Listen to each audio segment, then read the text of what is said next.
Hi guys, welcome back. I'm excited to get another video out, and today we're going to jump off of the last one.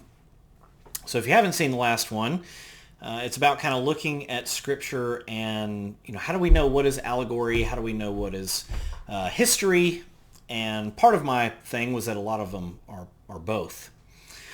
One of the most common ones that come up in this discussion is Job. Now, I'm going to give a disclaimer that I've given before in some of the previous videos and that I give in my class on Sunday mornings.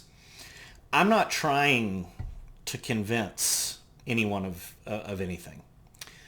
I'm not trying to convince you that my interpretation is the correct one, and certainly not that if yours is different, yours is the incorrect one.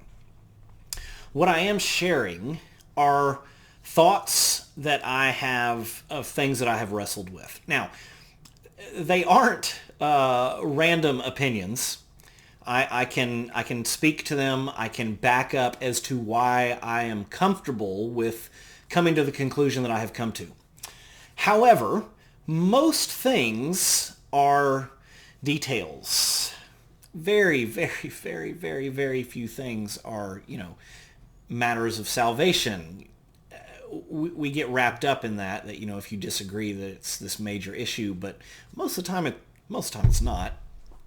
So all that to say, if you completely disagree with how I read Job, or if how I read Job makes you very uncomfortable, that's okay. You don't have to see it my way. What I'm trying to do is offer people a way of looking at things should they want to. So, Job.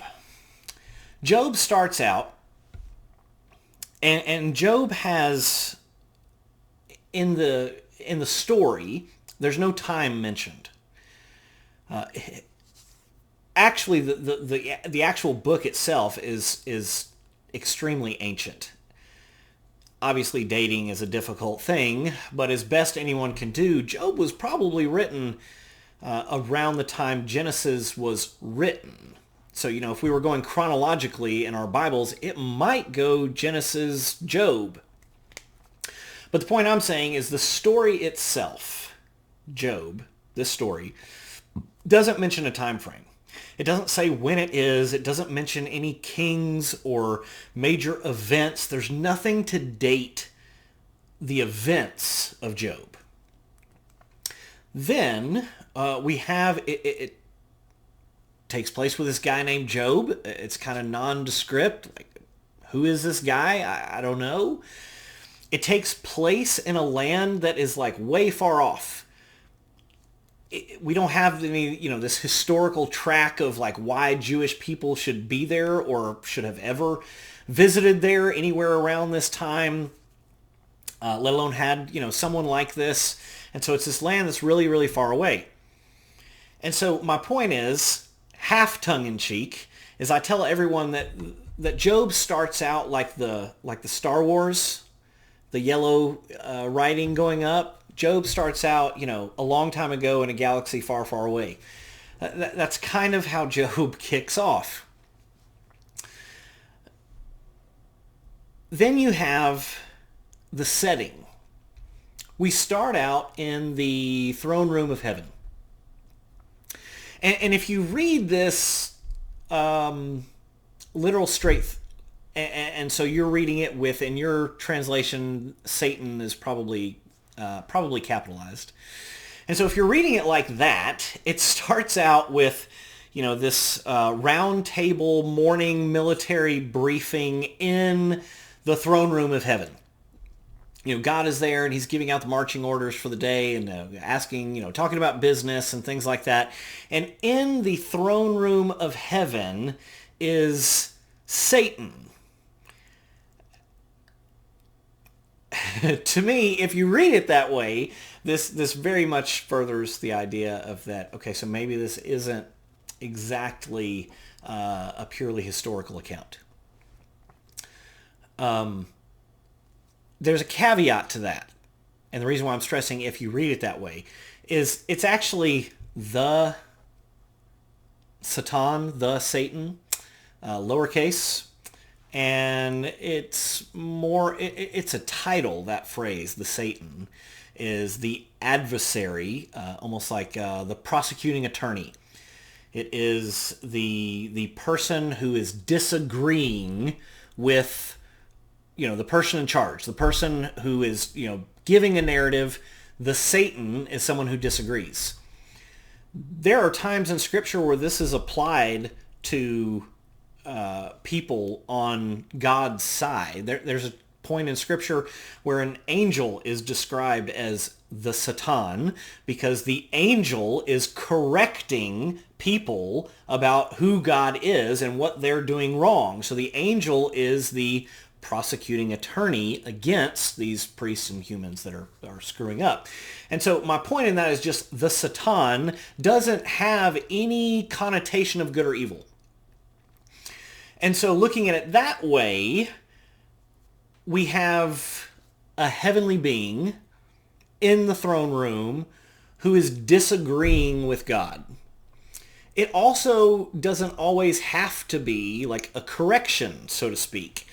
And so there's an argument to be made that instead of this being some divine bet, and I'm starting here because this is where a lot of us obviously get hung up on, there's an argument to be made that instead of this being a divine bet, even in a story, that the Satan, the dissenter in this, is asking God, when God says, I have this righteous person, this kind of question that would come up in Judaism, that comes up now, that was coming up then, is this idea of, man, if somebody has everything going right, everything easy, everything blessed, as we horrifically use that word now, does that make them more righteous, or does that hurt their ability to learn and grow in righteousness? That's sort of the question that's being asked. Then it goes into the story of what happens with Job. There are some other things in Job that are a bit crazy. There's some comedic value in there. There is the fact that everything that gives Job life and joy is taken away. His children are killed. His animals are killed. His workers are killed. And his workers were like, also, his protection, the family protection. That's, their standing army is their workers. All of them are gone too. And so, he's left to be miserable and told all of these miserable, horrible things. And animals are killed. Helpers are killed. Workers are killed. Children are killed. The wife remains. Now, there are points in the story that are a bit ridiculous and a bit funny. Esther is actually a funny story, a lot of it, when you kind of read it through the biblical lens. Anyway, I would argue, go ahead, spoiler alert here, that Job is a play. I would argue that Job is a play. I would argue that there's an introduction, there's a conclusion, there's 3 acts in the middle. A prologue, 3 acts, and an epilogue. That's largely how I see and read Job. I think the point of Job is actually asking a fantastic question that we wrestle with to this day. Again, missing the forest for the trees, we all get hung up on the beginning of this cosmic bet to destroy Job's life. That's where we start, that's where we hang, that's where we kind of end, and that's through that is how we see everything. And so I think we miss the forest for the trees again. I think the point of Job is, do bad things happen to good people? Are in the sense of God's kind of righteousness, right? Like, Is it where if I do good and I'm a good person and I'm a righteous person, and there's another one, of course, because I said, here's Job, righteous and perfect, and Scripture does not refer to human beings in that way. But he's a caricature in this play, I believe.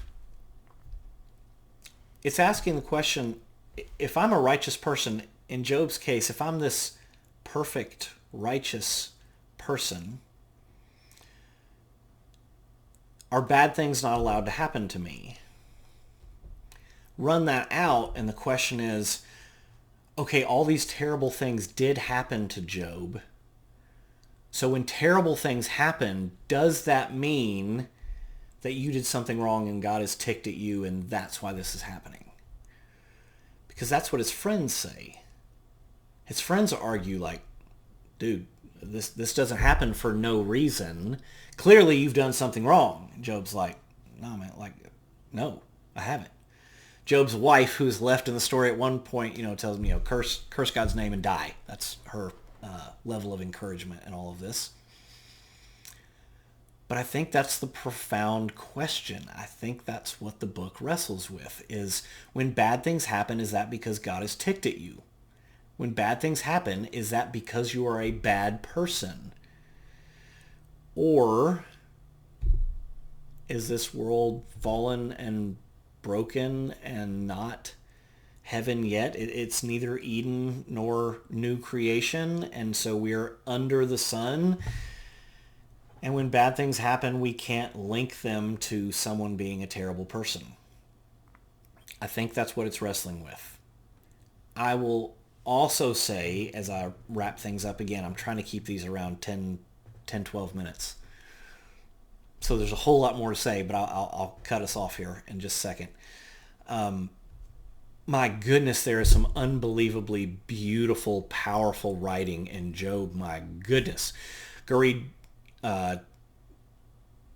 chapter 38, man. But read the last 4 chapters of Job when God shows up.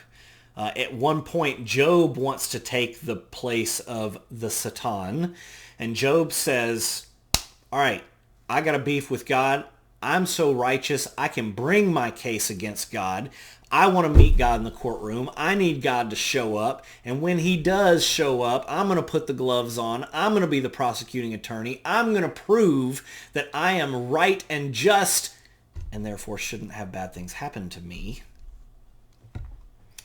And then in the play, finally, God shows up. And